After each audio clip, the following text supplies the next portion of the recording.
Tracking Lions, Myth, and Wilderness in Samburu.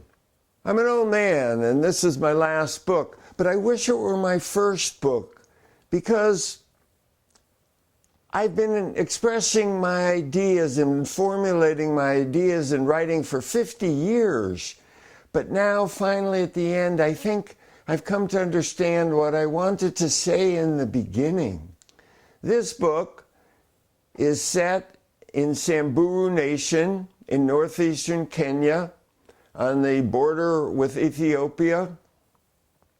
It's set near the Olduvai Gorge, where human beings first evolved, where we came out and spread ourselves across the planet. The Samburu people are herding people. They live on the desert. When I was there, it had not rained for 3 years. It's very common for a young boy, a 10-year-old boy, to take the cattle, the wealth of the village, out into the savannah, dangerous savannah full of wild animals, armed only with a stick, and herd the cows and bring them home in the evening. Well, one day, the third day that I was there, a lion came and killed and ate one of the cows. The 10-year-old boy who was herding the herd thought, well, that cow is dead. He let the lion eat that cow, herded up the rest of the cows, and brought them home to the village. And then the head of the camp came to me and asked me to join the village headman, Deepa, to track this lion. I didn't know what we were going to do when we found the lion. You know, tell it, oh, you're a bad boy. Have you ever tried to train a cat, a house cat, not to kill a sparrow? But anyway, we were tracking this lion, and I was armed with a stone club, a rungu, an ancient weapon, probably older than the Stone Age. I looked at the club, I thought about the lion in the bushes, and I went, if this lion comes out charging out of the bushes, how am I going to defend myself? And then I thought, the fact is that our human ancestors did defend themselves, that our human ancestors did survive on this tundra. How did they survive? Well, let's look into the anthropological record. About 70,000 years ago, the human species almost became extinct. We were down to about 2,000 individuals, and it was a very perilous time. We could have vanished from the earth. And then something happened. Our population started to explode. What was that something that gave us the key to survival?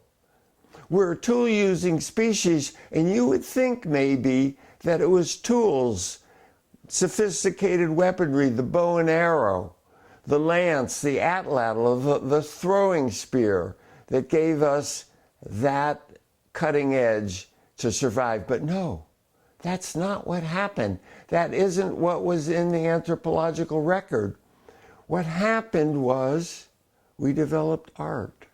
Anthropologists have found that around 70,000 years ago, people started painting rocks with red ochre. People started making symbolic scratches in rocks. And then 35,000 years ago, 35,000 years after our population explosion, this art became very much more sophisticated. Look at this painting found in one of the caves in France, dated to around 35 to 40,000 years ago. You see a man and a bison, but look closely.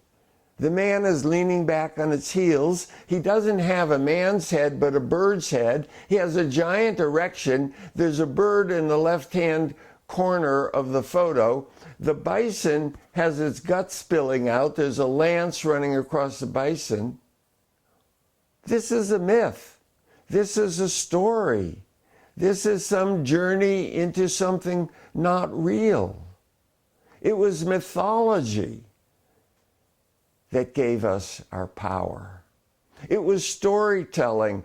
It was ceremony. It was people joining together around the campfires, of becoming tribal. And another important point is that in every ceremony in indigenous societies today, part of the ceremony is honoring the earth, is honoring our reciprocal give and take, the goods that earth gives us to survive. And then, around 12,000 years ago, people congregated into cities. They developed agriculture. The communities became much larger than the original hunter-gatherer tribes. And then a new breed of storytellers came about. With the cities, there was leaders, there was organization, there was government. And with leaders, organization, and government, the people who rose to power were the best storytellers. And these stories often were no longer the stories that brought us together, but the stories that concentrated the power into the leaders and created warfare and strife.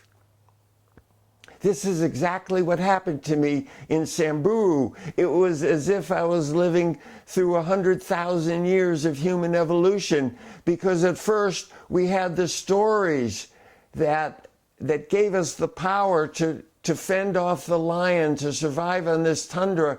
And then there were people out there who wanted to cut off my head, post a video of it up on Facebook, who wanted to ransom me, kidnap me, and all of a sudden there were guns in the village, AK-47s, and there were people trying to defend ourselves, not from the lion, but from other tribal groups and government groups who wanted us dead. One day we were tracking lions and we came across the tracks of a lion. This time I was with young warriors, 20-year-old young men, all carrying AK-47s, and we crossed the track of a lion and we didn't follow it because we were on the warpath. And it was a whole different game. Whew. Whew. Yeah. We live in the Anthropocene. It's an age where human beings have become so powerful, where our technology has become so ubiquitous that we have altered the earth, that we have become a geological phenomenon. Yes, I know we have wonderful things. We have wonderful medicine. We have iPhones and iPads and computers and all those gadgets. I have a really nice mountain bike, you know, made out of carbon fiber. But at the same time, we're destroying the planet. Here is an image taken from outer space of the aurora sitting like a crown on top of the earth. You look at the earth, you look at our planet, you look at our fragility and the beauty.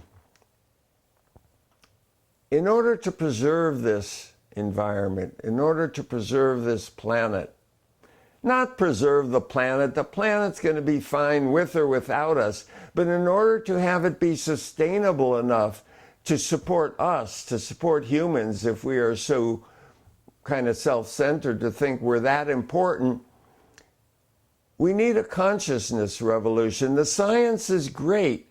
Science can do wonders. I'm not against science, but it hasn't been enough.